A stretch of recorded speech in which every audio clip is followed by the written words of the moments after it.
Summertime can sometimes feel like endless snacks, and it can cause your grocery budget to feel like it is just dwindling away.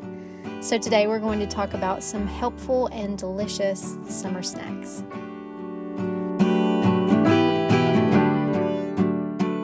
All right, so we're going to jump right in with one of my favorites. These are what I call banana bites. Different people call them different things. I'm showing you my bananas here because these honestly are not ideal for this. I let them go a little too long. Ideally, you would want a banana that is very firm, that really doesn't have any spots at all. But we may do with what we had.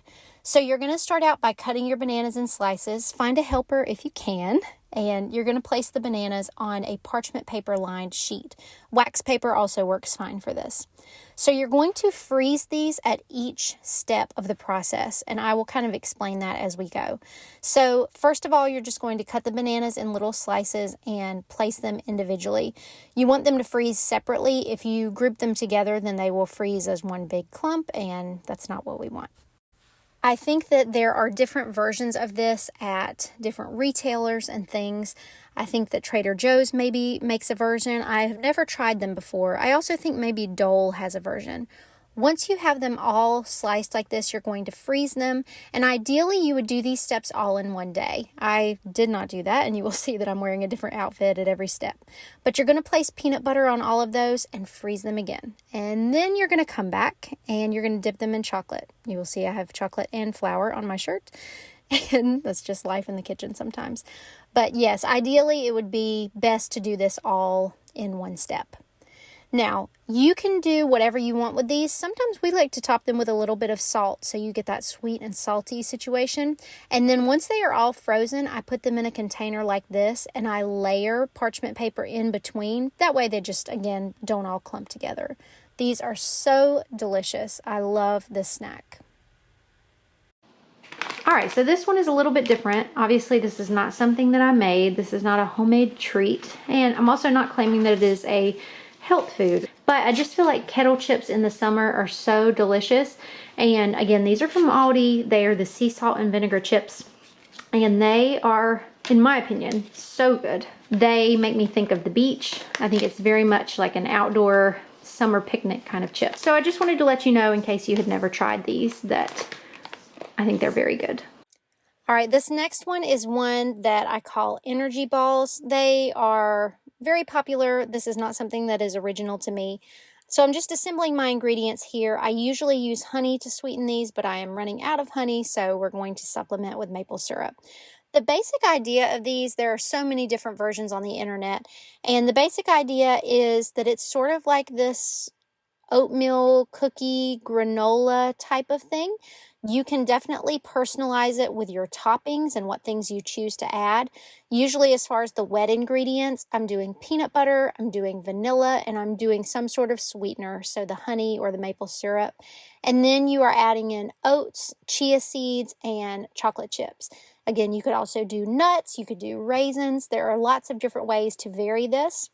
The recipe that I originally used is actually called breakfast cookies. So I just choose to put these in balls, and they have actually become a pool staple. Anytime we go to the splash pad, people think I have to bring energy balls, and I love that.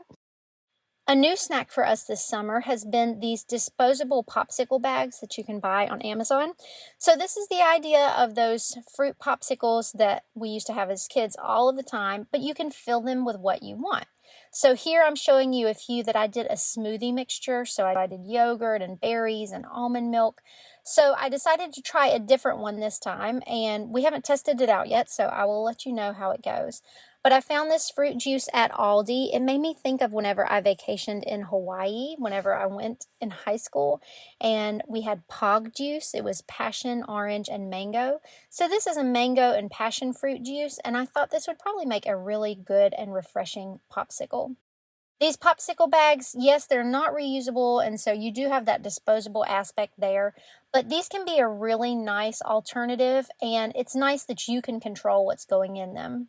All right, so I want to take a second to talk about store snacks that are individually packaged, that are single serve, that are intended for convenience purposes. So I keep a basket like this on our pantry, which is right next to me. But the key is that these are just that. Of course, we have times in our life that are busy and that are chaotic and hectic and rushed, but our whole life shouldn't feel like that. And if our whole life does feel like that, then we definitely need some reevaluating. And I try to remind myself of that and try to remind my family of that. So I'm gonna fill up this basket with things that I bought on our most recent Aldi trip. But I tell the kids, these are for snacks that are out of the house. So for us, that is whenever they have in-person days with our hybrid schooling. These might go in their snack or sometimes their lunch boxes. These will also be things if we're going on a pool or a park day, or on a Sunday morning for church when we have to be there early and we don't have time for breakfast. These can be easy things that we can grab. But these are convenience items. Whenever we are at home, I can prepare some of the other things that I've showed you in this video. This is just for when we are out of the house.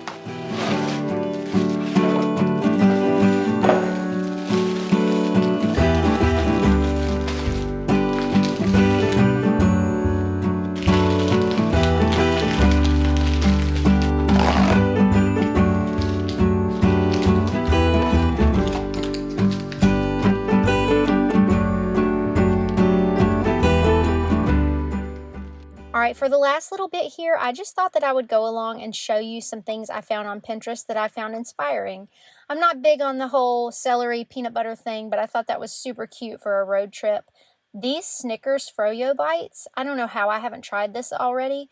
A Snickers ice cream bar is one of my favorite ice cream treats, and I only get them every now and again, but I really love this as an alternative to that. So these will definitely be something that we try this summer. I love the component of the chocolate and the peanut butter and the crunch from the peanuts. That sounds really delicious to me. This was another really cute one. They're calling it banana sushi, and I think that kids would really love this. And honestly, I think this is filling enough that this could be the main part of a kid's lunch, you know, put some fruit with it and some crunchy things. I've seen several versions of these apple cookies, apple nachos. I think they're very cute. And then also, I love these little boxes, kind of like those ones that you get at Starbucks that you pay way too much for. That's just like a snack box. I think that that's a really cute idea. It's a great road trip option also. I saw these from Taste of Home, and I thought that they just look so fun and summery and festive. And then these no-bake Cheerio bars, I've actually made these before, and they're super good. We made those for a beach trip one time. Lastly, as much as we make yogurt, I have never made yogurt bark, so that's definitely going to be on my list. Alright, you guys, I hope that this video has helped to inspire you and give you some fun snack ideas to try this summer. I think that being creative with our snacks, and I think also being resourceful with the groceries that we have, can really be a gift. It can really be a way to love our family well, and really just a way to enjoy this season. So thank you guys as always for watching, and I'll be talking to you soon.